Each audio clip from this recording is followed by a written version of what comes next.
एक गांव में जगदीश नाम का एक भोला किसान था जो अपनी बेवकूफी से हर बार अपनी फसल बर्बाद कर देता था। बारिश के मौसम में धान की जगह तरबूज की खेती करता। अरे सुनते हो, क्या तुम्हें कभी अक्ल आएगी या नहीं? अरे अब का हो गया भाई, काहे चिल्ला रही हो? चिल्लाऊं नहीं तो क्या करूं?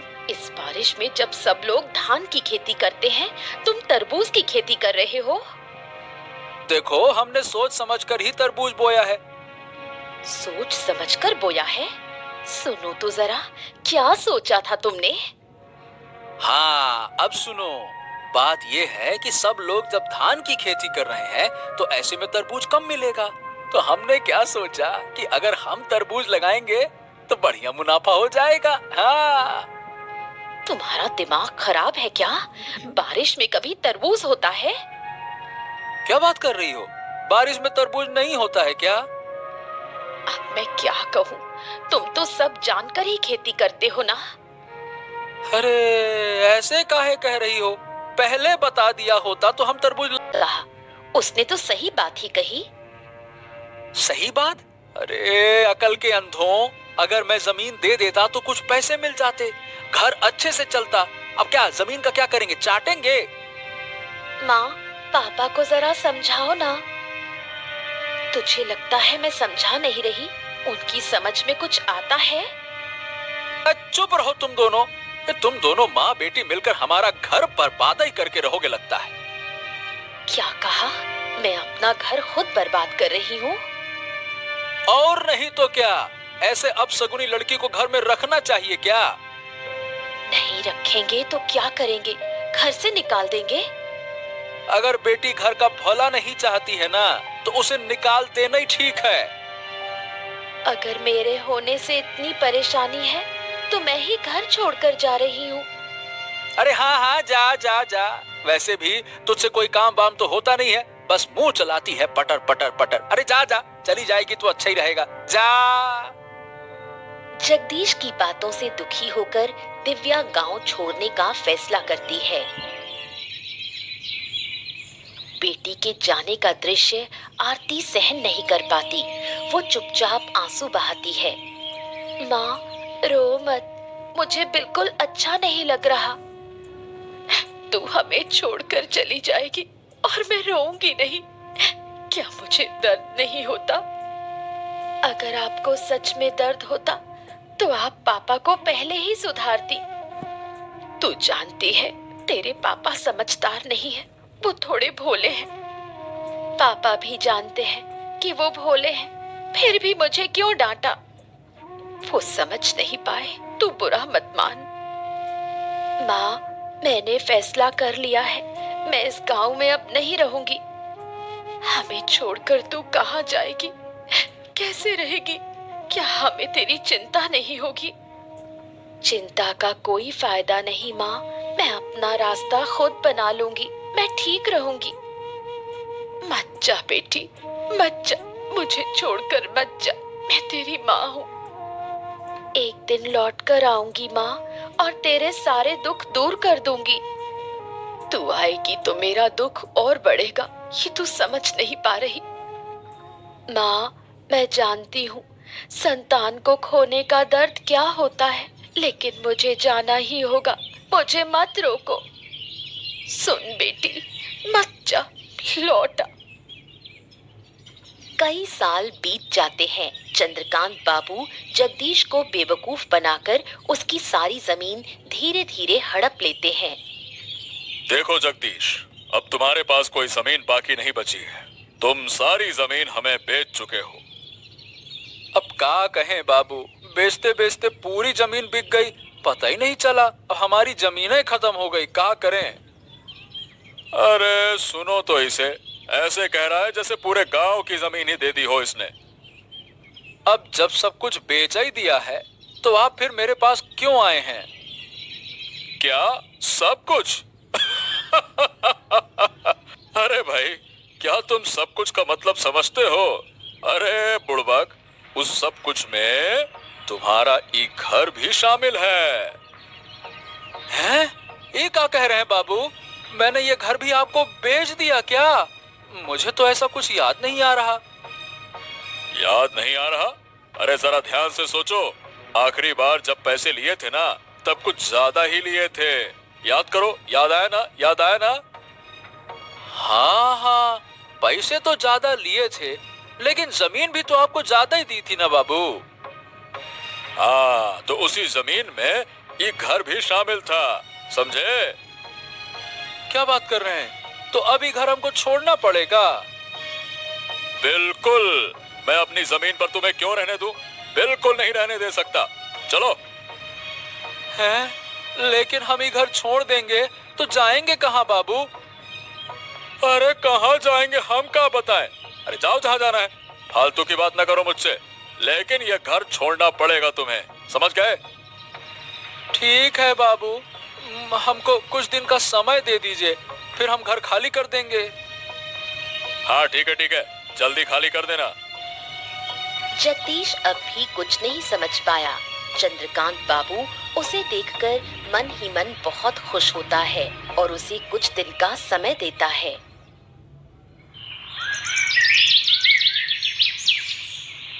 जगदीश गहरी सोच में पड़ जाता है।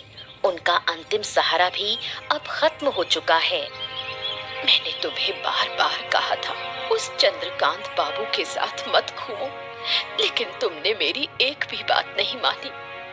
अरे हमको क्या पता था? अरे गिन्नी, अगर पता होता तो मैं उसके साथ उठता बैठता क्या?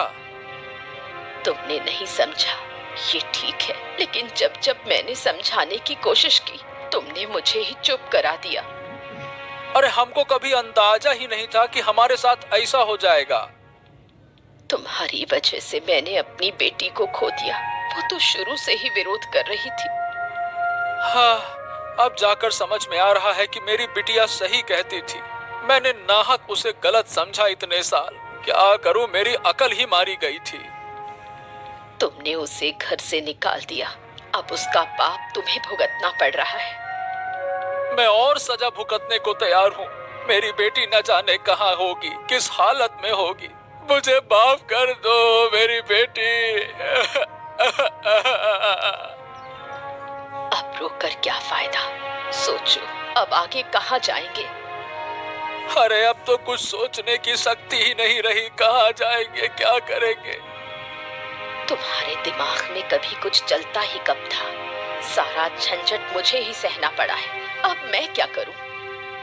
चिंता मत करो गिन्नी, हम कुछ उपाय सोचते हैं। जगदीश और आरती का जीवन अब अनिश्चितता के अंधकार में डूब गया। दिव्या गांव लौटकर गांव के विकास के लिए प्रयास शुरू करती है। उसकी मुलाकात आनंद नाम के एक शिक्षित युवक से होती है। सुना है आप 2 दिन पहले गांव लौटी हैं और गांव के भले के लिए काम करना चाहती हैं।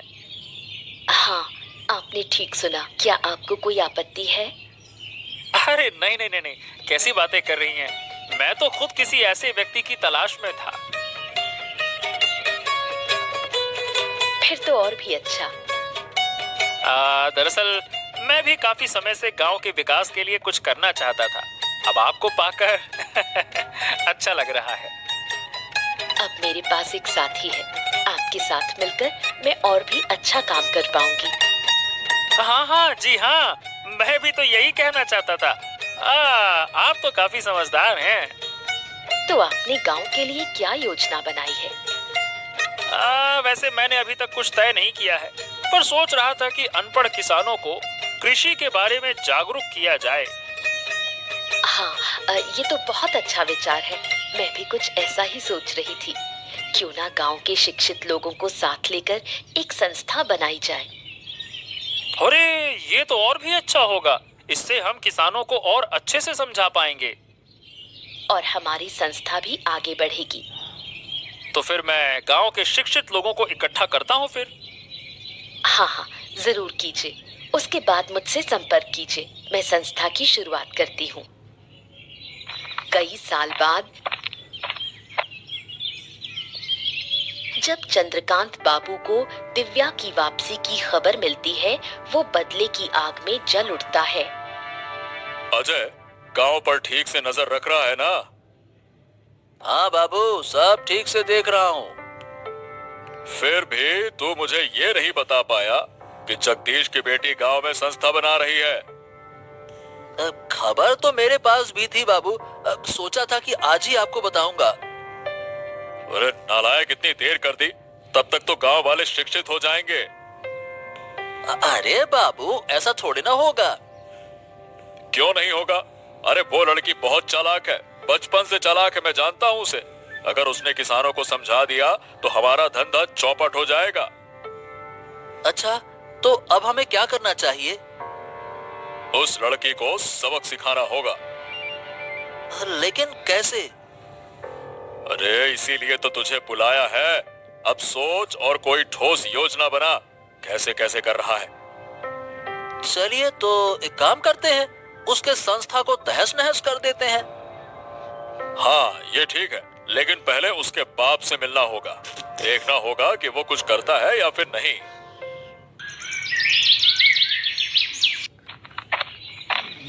जब चंद्रकांत बाबू जगदीश के घर पहुंचे तो जगदीश थोड़ा डर गया। उसने सोचा चंद्रकांत बाबू शायद उसे घर से निकालने आए हैं। प्रणाम प्रणाम बाबू, आइए आइए आइए, अंदर आइए, बैठिए बैठिए बैठिए।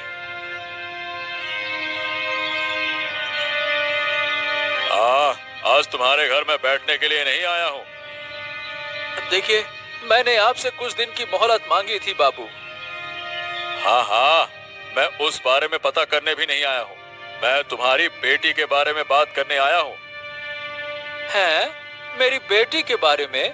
क्यों? मेरी बेटी ने फिर से क्या कर दिया? सुना है कि तुम्हारी बेटी गांव में वापस आ गई है। हाँ हाँ हाँ, मेरी बेटी वापस तो आ गई है बाबू। सुना है वो गांव के किसानों के लिए अच्छे काम कर रही है। अब देखिए बाबू, इस बारे में हमको कुछ ना पता।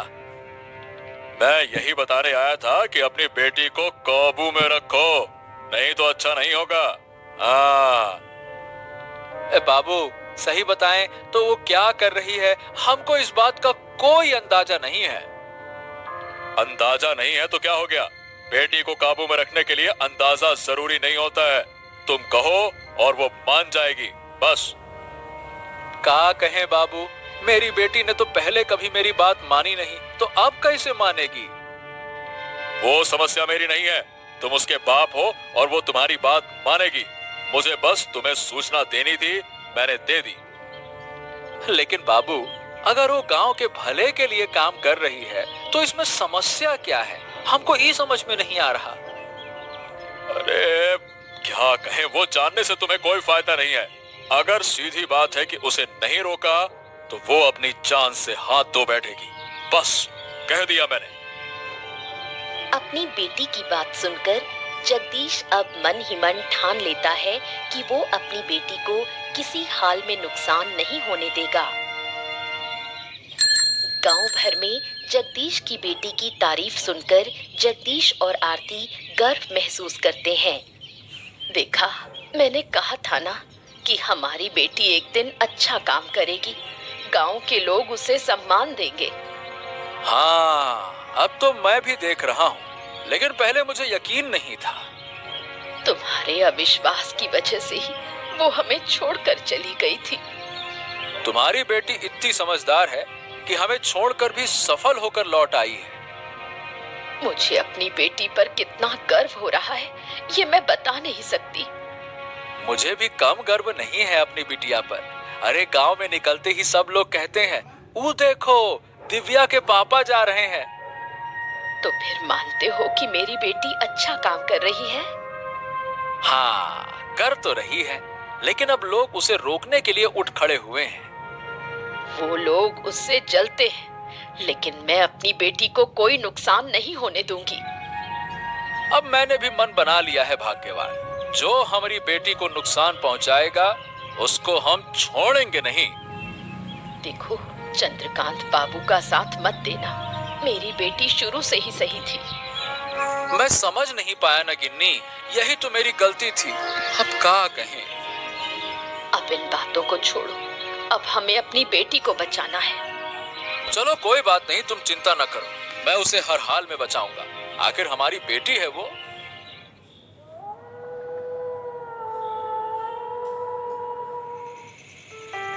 दूसरी ओर चंद्रकांत बाबू और अजय ने चालें चलनी शुरू की।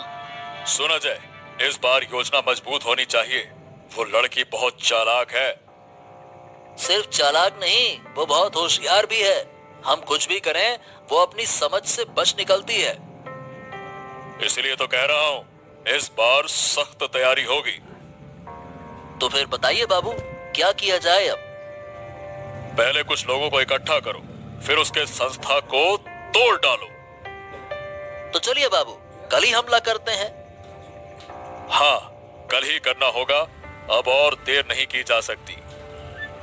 अगर गांव वाले बीच में आ गए तो उन्हें गांव से निकालने की धमकी देंगे। कोई और बीच में फिर नहीं आएगा। लेकिन उस लड़की के साथ हमारे गांव का आनंद भी है, उससे थोड़ा डर लगता है। लोग उसे बहुत मानते हैं।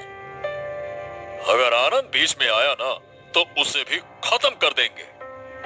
ठीक है बाबू, ये हुई ना बात। किसी भी हालत में ये काम रुकना नहीं चाहिए, नहीं तो मैं किसानों की जमीन हथिया नहीं पाऊंगा। सुबह होते ही चंद्रकांत बाबू, अजय और उनके लोग सभा घर पहुंचते हैं, हाथों में डंडे और हथियार।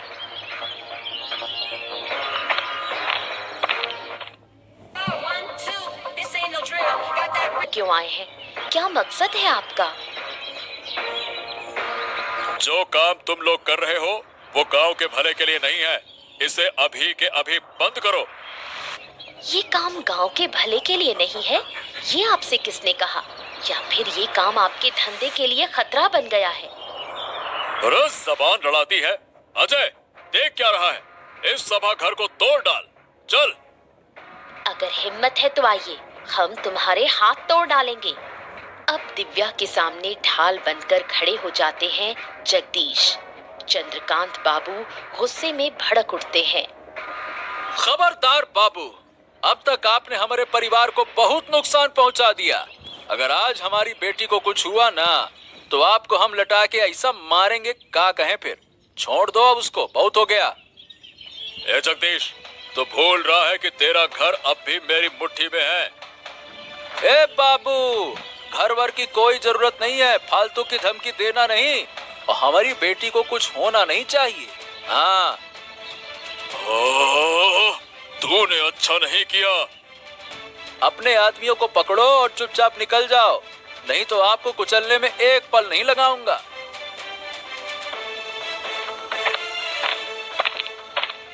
ए बेटा, हमका माफ कर दे, हमने तुम्हें अपनी बेटी नहीं समझा। अरे बाबा, आप ऐसा क्यों कह रहे हो? आप तो मेरे पिता हो।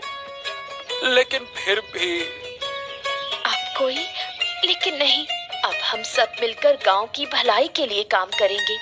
इसके बाद दिव्या की अगुवाई में गांव का विकास शुरू होता है। गांव वाले उसकी बहुत तारीफ करते हैं। एक भोला किसान अपनी बुद्धिमान बेटी पर गर्व करता है।